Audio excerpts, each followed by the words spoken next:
I'll call the special meeting to order.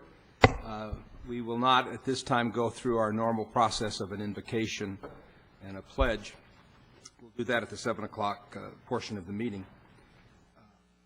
As required by state law, the first item on the agenda is public comment. Public comment is that opportunity afforded by state law for anyone in the audience who wishes to address the council on any item or any issue that is within our responsibility and jurisdiction. Because under public comment, we do not know what people may be sharing with us. As a general rule, we will not respond to public comment items, and we ask that you fill out a white card. They're available in the foyer, and pass them up to the city clerk. That way, if there's something said that requires us to either schedule an agenda item for the future or to get you information or to solicit additional information from you, we will be able to do that. We require a limit of 3 minutes under public comment. After we finish the public comment, we will then go into item 2, which is a discussion with regard to development impact fees.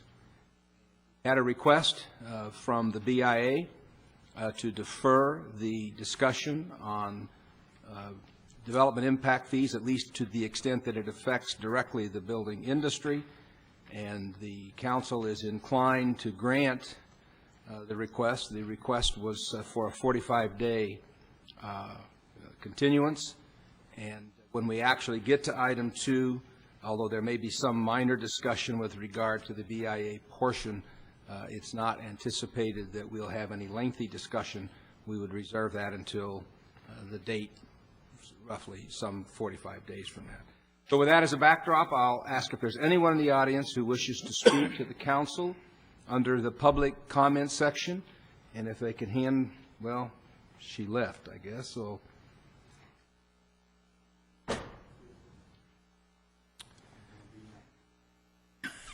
Frank Williams says he's going to be nice. I'm calling the Guinness World Book of Records and have that entered in there. Mr. Williams wants to address us under public comment, item 1. Mr. Mayor, members of the council, my name is Frank Williams. I'm the CEO of the Building Industry Association.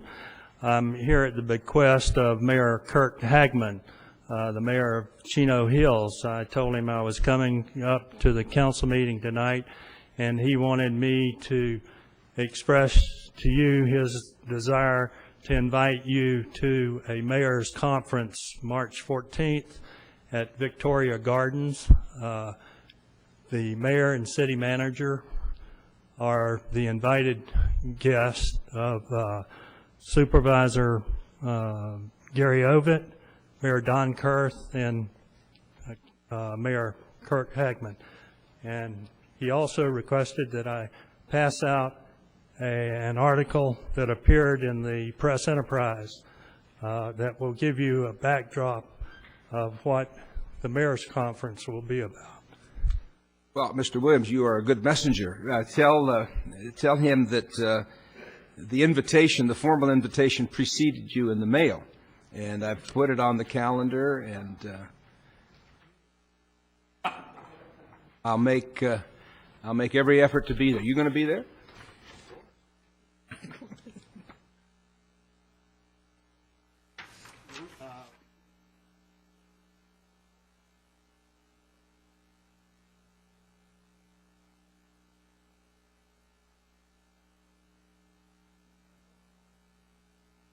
All right, it's the only card that I have. Is there anybody else in the audience who intended to or wished to address the council under item 1, which is the public comment portion of the agenda?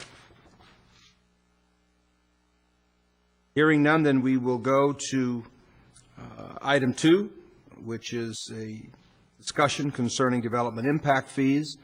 And I'll leave it to Mr. Roberts to structure, but I think that we're probably going to bifurcate it and talk about that part that is unique to our relationship with Sandbag, or perhaps better said, our lack of relationship with Sandbag, and then presumably we will pick a specific date for a further discussion as it pertains to the other aspects that are BIA, more BIA related. Mr. Roberts? Council, the city adopts development impact fees in accordance with state law. State law requires that those development impact fees cannot be any more than what is the justifiable cost for new development to carry its share of the impacts upon infrastructure.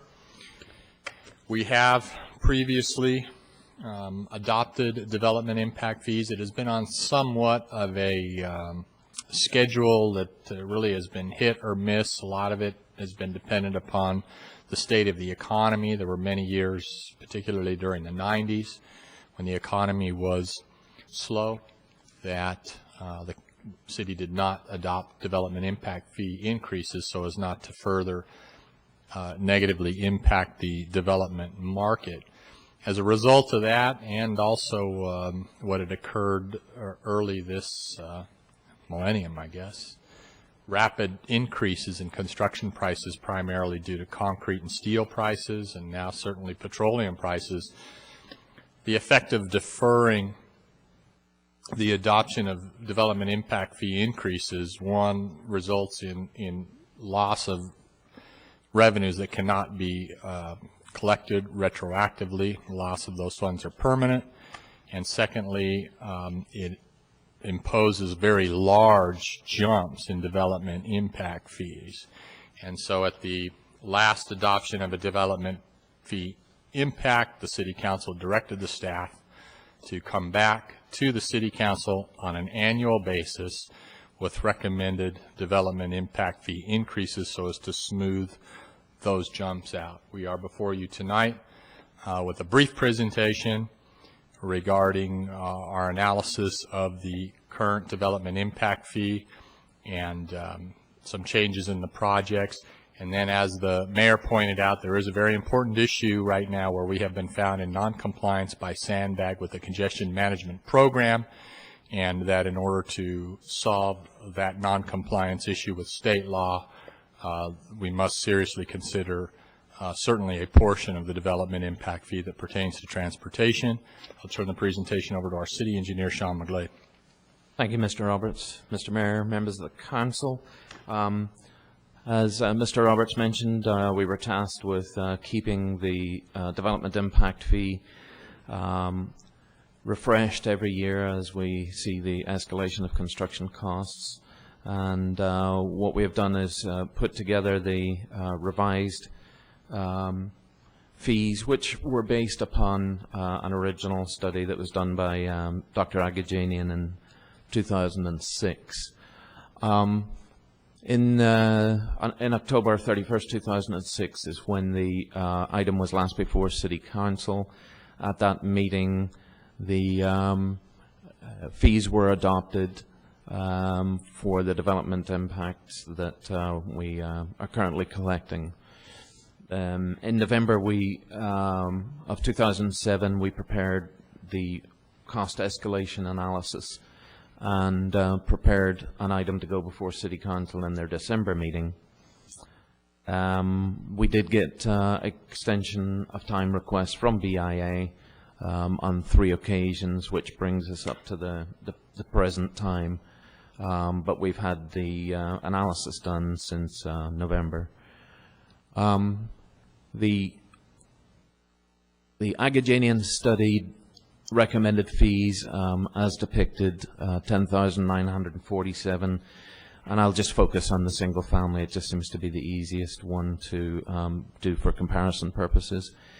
However, City Council felt that the commercial and industrial fees were somewhat larger than they felt needed to attract development, and there was a discount applied to the commercial and industrial per square foot fee. In addition, there was a request to have a special fee set aside for the high cube warehouse, large warehouse type development, and so that was established at $1.78 a square foot. The analysis that was performed indicated that the new single-family fee should increase to $12,251. The industrial and commercial fees, while there was an increase shown for those fees as well. The same discount that was applied in the adoption of the current fee back in October of '06 was also applied to the commercial and industrial fees in the 2007 update. One thing on the road component of the development impact fee, there was a project that was added in. It was mandated because of the Nexus study that Sandbag had put together as required by the congestion management plan. We had indicated to Sandbag that we would add that in, and in fact City Council did take an action in November of last year to add it into the list, but the calculation was not done to revise the fee. 53% of that project is attributable to the City of Victorville, with Apple Valley and the county and the City of Hesperia also bearing some of the share of the cost of that project. So we added in 14 million into the road diff list, and the result of that alone would increase the road portion of the development impact fee by 4.5%. The Caltrans puts out construction cost index every year, actually every quarter, so that the cost inflations can be monitored, and that's what staff used to take a look at the past year's cost escalation in construction-related items, asphalt, concrete, steel, and they are related to highway. It's not like they would compare the cost of installing a steel structure and rate that the same as reinforcing steel in a concrete reinforced bridge. So the 4.58% number is something that clearly is coming from a source that is very specialized to the highway and bridge construction industry. The other cost escalations, I'd like to have John Gargan touch on those as they relate to city facilities and parks. Thank you, Sean. Our portion is really it's a mixed bag. We've had, based on current project that's currently underway, as well as talking to two general contractors that do commercial building, it was felt that the costs have continued to increase on construction, with about a 7.5% increase. We'll get even a better gauge on that next Monday, because our bids are coming in for the next fire station as well as our Sunset Ridge Park. So we'll be able to get a good gauge on if those numbers are holding true. Also, the development of parks itself has gone up. We conducted a survey of the most recent parks built, not only from the cities of Lancaster and Riverside, but also talked to the architects that do design the parks and what's ongoing and what they're estimating on their parks. So that's the increase that we're seeing. But we've also seen a decrease in the property values here in the Victor Valley. Some areas have come down considerably, others are still hanging in there, but as a general rule, I'm seeing about a $20,000 acre reduction. So we took that into account and reduced all the property values on our scheduled projects by $20,000 an acre. And as we told the BIA, if we finish a project or we see anything, and it's not always about going up in price. If something's going to be less, then we're going to decrease it if it comes in at a lower amount. And right now, two projects that are on the list are the Seneca and Tamara's sites that are in conjunction with the Victor Valley Union High School District, and each one of those we've downgraded by $700,000 because there's a greater financial commitment from the Victor Valley Union High School District that they found additional money that they're going to be able to put into it. And if that continues on that path, then we'll continue to lower the amount that we were applying to the DIF fees. So that was my portion of it as far as what we found. So, Sean? Thank you, John. There's another component, as Mr. Roberts mentioned earlier, that is a need to move forward with adoption of the road portion of the fee. Otherwise, we'll be found not in compliance with the congestion management plan.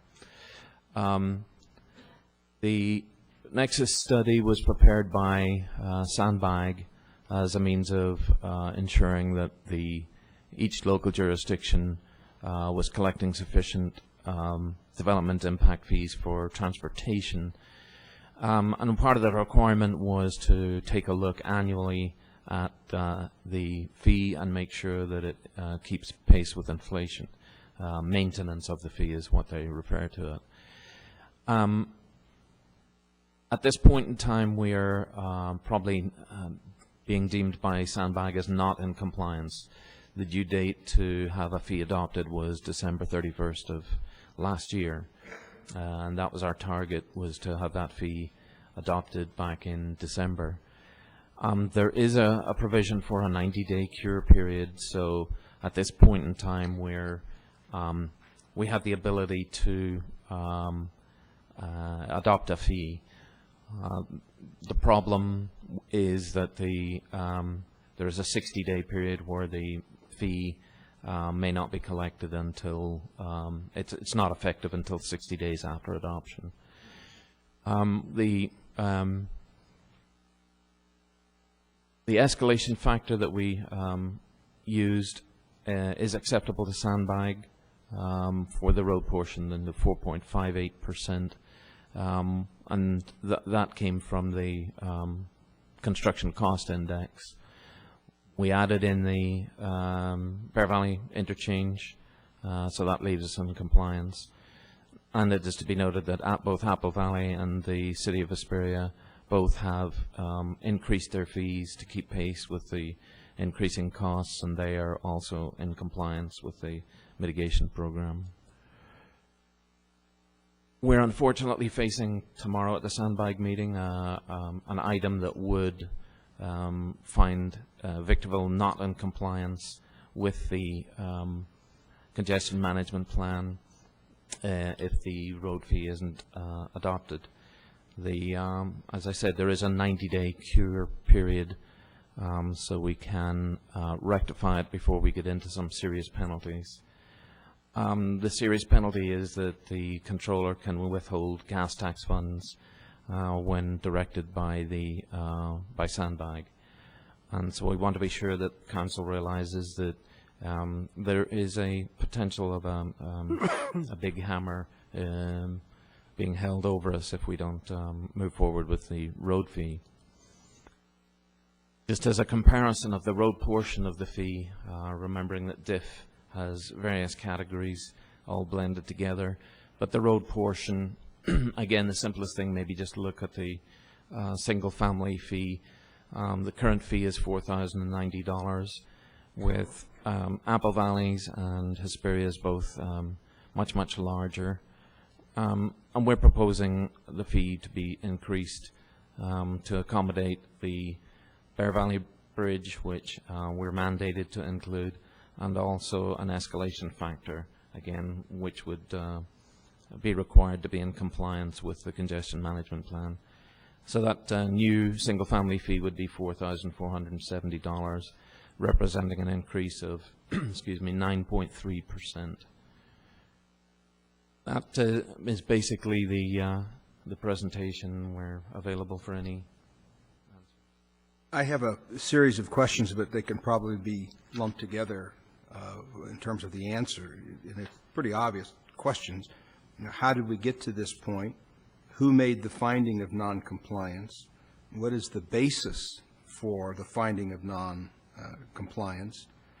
Is that finding correct? Do we agree with that finding? And had we adopted the fees as recommended when this matter was before the council for the December, would have been before the council for the December 18th meeting, would we have avoided this 90-day dilemma that we're in and running out of time on? Just speaking relative to the road portion of the development impact fee, had we adopted an increase to the road, we would have been in compliance. It is Sandbag that is finding us not in compliance. We agree with the numbers that we do need to increase the cost of the fee just for the inflation by the 4.58%. That is in compliance with the formula that's been established by Sandbag for monitoring that. They use a 5-year rolling average. We're choosing to look more closely at the construction cost index because it's a more instantaneous change of the fee in accordance with what's happening out in the market. The 5-year rolling average creates a softening of the fee, and that's the methodology that Sandbag has chosen. When we compare the both, we're still in compliance with that 4.58%. Consequence of withholding gas tax funds, just as an order of magnitude, how much money would that represent to the city of Victorville? You know, I don't have that number off the top of my head. Maybe John Let's see or Mr. John Sullivan in the audience. Is he back there anywhere? Boy, God, right. Couple of million? Probably of that order of magnitude, yeah. And the gas tax funds, generally speaking, are used for what purposes? Primarily used by the Public Works Department for maintenance purposes. Questions or comments from other members of the council? Sandbag has the final say in this regard? Apparently so, yes. Feels no other way of getting around this, that you got to follow their... Each year we have to do an annual report to Sandbag to let them see what we're doing to be in compliance. And, you know, we're showing them what our fee is, the study it was based upon, and they need to see that we're adjusting that fee. They're going to compare it with their rolling average calculation to make sure that we're staying ahead with our fee. This is only the road component. It has nothing to do with the other, with park, with fire. No, this just affects the road portion of the development impact fee. That's correct. We would have addressed them all, but for the request from Mr. Tatum on behalf of the BIA. Other questions or comments? Yes, is there a you indicated that Hesperia and Apple Valley had adopted their road diffs. Did they adopt the whole package, or just incidentally you mentioned that in passing? What I'm suggesting is there a possibility that we can pass immediately the road diffs now if we're analyzing whether it's parks or some other aspect of the diff fees? Can we address the road one as a separate item, and then, you know, tack it onto the base number, and then the rest of them look at it as we get the workshop and the time increment? We did take a look at that to see if there was a fee that could be adopted that would address just the road portion and leave the others out there. In fact, I have another slide to address that. Remembering that what this is doing is just the road portion only, and keeping pace with the 4.58% cost escalation. Okay. That would allow the council to adopt a fee, be in compliance with the CMP, but it leaves the other fees for park facilities, fire and police. It would leave those behind. That's a 9.3% increase. Well, if we do the road only and take a look at just that, again, that single family fee, instead of the 12,251 fee, it would be 11,327. But that's against the total diff. I'm saying. Yes, that's the total diff. So the previous number there was the 12,251. That included all components. The 11,327 number represents just road only. And that would have an overall total fee increase of 3.5%. for my part at least, having to go down and deal with Sandbag tomorrow morning on this issue, I hope the council could find a way that we could at least come into compliance on the road increase portion with an understanding that we haven't completed this issue yet. Questions or comments? So, of course, could the road increase just be approved by? I'm suggesting that maybe we do tonight, or so that I can at least carry that message down. We've got it. We do have a window of, as I understand it, of 90 days. When did that clock start, by the way? The clock starts, I believe, tomorrow. Presumably, That's why we Sandbag will actually take have that 90 days. action. I don't want to run that clock out and test those waters in that way, but I Right, think this is almost an immutable number. We've got too many issues on the ground here for roads and streets that this has to be in play, and it has to not be challenged, certainly by Sandbag. We've got enough problems with them without dealing with this one. So whatever we do, Council, I'm hoping that we can find a way to at least address the road diff increase this evening. Let's make sure we got the calendar straight. I read this as saying that we had 90 days from the finding of non-compliance, which would have been the end of December, so that we would be 90 days out the end of this month, and then there's a 60-day period before the ordinance goes into effect. If I'm not reading it right, tell me. Yeah, if Caltrans, if Sandbag had notified us on January 1st of their intent to find us in non-compliance, then that would be correct. But for whatever reason, they have not really forced this issue until the meeting tomorrow. So what they're saying is the 90 days starts from whatever action they would take tomorrow to find us in non-compliance. So the Bortnowski, can we bifurcate that one issue? I don't think you can adopt a fee tonight because it's not a public hearing. So you're going to have to wait for the 2 weeks and be properly noticed. That's okay. I mean, as long as the intent of the council is clear tonight and we can do that. You can indicate the We've still intent got a of the window to council. operate in here. You can certainly indicate Right. the intent of the council and let Sandbag know that, but you can't adopt the fee increase at this point until you've had a public hearing on it. That's right, and I think the city clerk can get a notice out with sufficient time to get this item on the agenda for adoption of the road portion increase, and still be within the 90-day cure period. It's June 3rd is the drop-dead date that Sandbag has indicated in their staff report. The other questions or comments from members of the council? Tatum, you asked for the continuance, but have any comments as to the road only issue?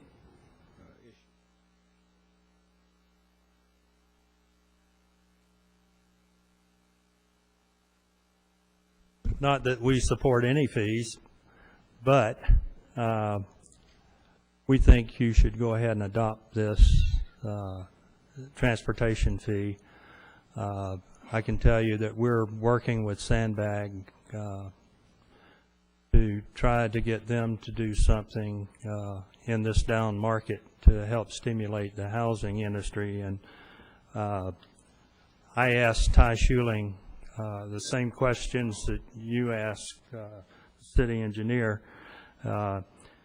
and he told me in the email back, he says, Victorville is one of the December 31 cities. You're probably much more familiar with the details than I am, but apparently an issue with a non-transportation aspect of their program has delayed their update, such that they are considering splitting the transportation fee off so that it can proceed while discussion continues on other issues. City staff have indicated that the transportation issue will be timely addressed. So evidently Sandbag feels that the decisions that you're making are timely, and I don't foresee any penalties for the city. I might mention 18 years ago when I came to BIA, the CMP had just taken a life, and Jim Cox and this council was very active, very proactive in making certain that the fees, the CMP was adopted, which was fair to all the cities. So the short answer is should go ahead and adopt this fee. Thank you, Frank. I can't believe it. I'm going to pay that photographer to video this a lot of money. We're going to pay a fee. I guarantee you, though, the next fee hearing won't be as nice as this one. Never have been. Is there anybody else in the audience who wishes to be heard on the issue of the road-only increase as we've been discussing? A lot of BIA folks out there, and I see Michelle Spears from the chamber. Just so you can explain, or Sean, you can explain it, there's a 3.5% increase for single.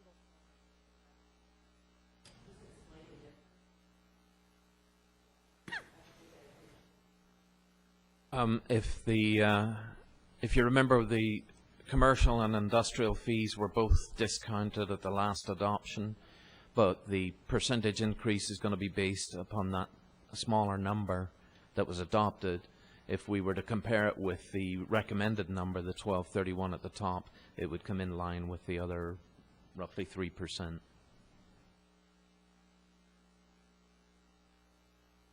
Anyone else in the audience who has any questions? Well, this is a workshop, so I take it we would simply direct staff to bifurcate the road-only portion, put it on the agenda for the next regularly scheduled meeting for adoption, and instruct appropriate members of the city to so inform Sandbag tomorrow that, although it's not official, will be the action of the council 2 weeks hence. That'd be appropriate. I said it. Does anyone on the council disagree with that? Well, the only question I have is when are we going to put the rest of the fee schedule back on the council? Coming to that. All right, then I'll wait till you come to it. Okay, but let's finish the road-only That is portion fine. first. I have no problem. Any dissent, any wavering? That's what we'll do. Whoever is representing the city tomorrow can represent the Sandbag. That would be the intended action of the council. Now, if we were to have a full workshop tonight on all of the other DIF fee issues, I received a telephone call from Todd Tatum on behalf of the BIA asking the council to consider it, and I explained to him that I felt that might be a little dicey, but that if he would send a letter, I would get that letter circulated and find out how the council felt about that. Not just the council, but how the council and city senior staff felt about it. I will tell you that there is a lot of opposition to the request for the continuance, as we find ourselves getting right back into the same contentious issue that we've been in before. We respond to the BIA requests, it gets postponed, the number continues to grow, and then when we get into the substantive discussions, we're bad people because the number's going up. And I want you to know that this was scheduled to go on December the 6th based upon the staff report that was available on November 26th. And it would not have been a secret to anybody because everybody that had a vested interest in that participated in the whole series of discussions that got us to the point where we finally made the decisions and set in motion what was to be an annual review. And everybody said that should keep this thing from getting out of hand. December 6th, there was a request for a 45-day extension. We granted it. January 23rd, there was a request for a 60 to a 90-day extension. We granted it. February 27th, BIA requests the city delay the March 4th workshop to April. And I won't be at all surprised if come April, the BIA won't have the numbers done and will ask for another extension. And while it's a decision for the council, I just want to tell you right up front, I am not going to support any more requests for extension because the grief that it causes, not only in terms of having to deal with it from a public policy standpoint, but the compounding effect of the lack of the revenues creates serious problems. We want to be partners with the BIA, and we want the BIA to be intimately involved in the development of it, but postponing it is not good for anybody.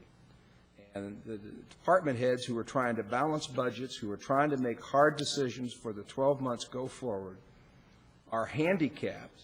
You know, you get people like me who are beating up on them because I want numbers. I want to know what 2008, 2009 looks like, and they can't tell me because we haven't made a decision on these very important components to the budget. It's not fair to the community. It's not fair internally, and I submit it's not fair to your membership. So Mr. Tatum was very specific. He asked for a 45-day extension. That would take us to the second regularly scheduled meeting in April, and I would propose that date to this council as the drop final date for dealing with it. And I throw it open to the council for questions and comments. I will only support that if that's the drop dead date. And it's not whether I care whether there's an increase or not at that meeting is not the issue for me. The issue is we made a decision at our last ones that things were going to be done in a certain order, a certain time, and I believe we need to stick with that. The BIA knows what our dates are and what we need to do.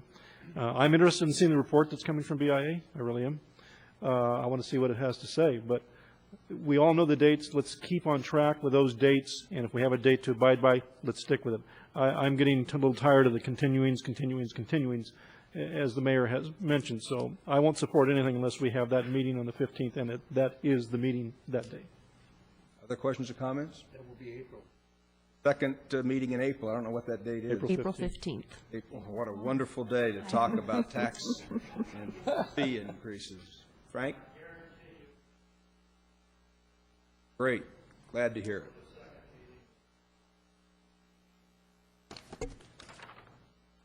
Well, I would suggest if there's any possibility of you lighting a fire under the folks at Rose Institute, and if anybody could do it, Frank, it's you, try to get it early. You know, it would be helpful if we could have a workshop on this before the crunch of the council meeting on the 15th.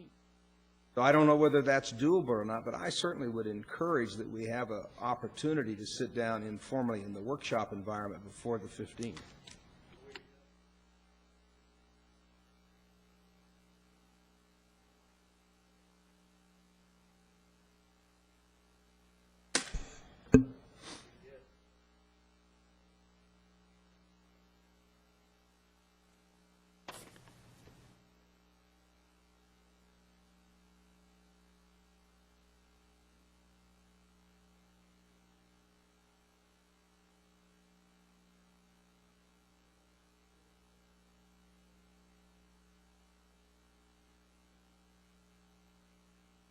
Great.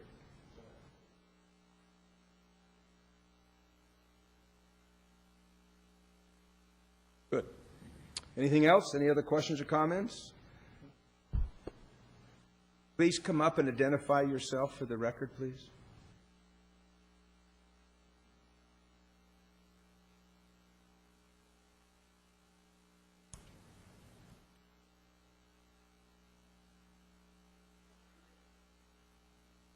Hi, I'm Janice Miller of J. Miller and Associates. We're local land surveying, civil engineering. And I'm just wondering, if you're going to have that data and have a workshop, are you going to have it announced enough on your website so that we can all participate in the workshop? I mean, because I would like to have that information before we get to the final deadline also. Good question. We are required by law to provide notice of any meeting of the council, whether it's a workshop or whether it is a council meeting. We are required by law to give not less than how many days' notice in the paper? 72 hours notice. 72 hours, so there would be no less than 72 hours. And it would be on your website? Be on the website as well as Okay. other It would meetings. be on the website by April 10th.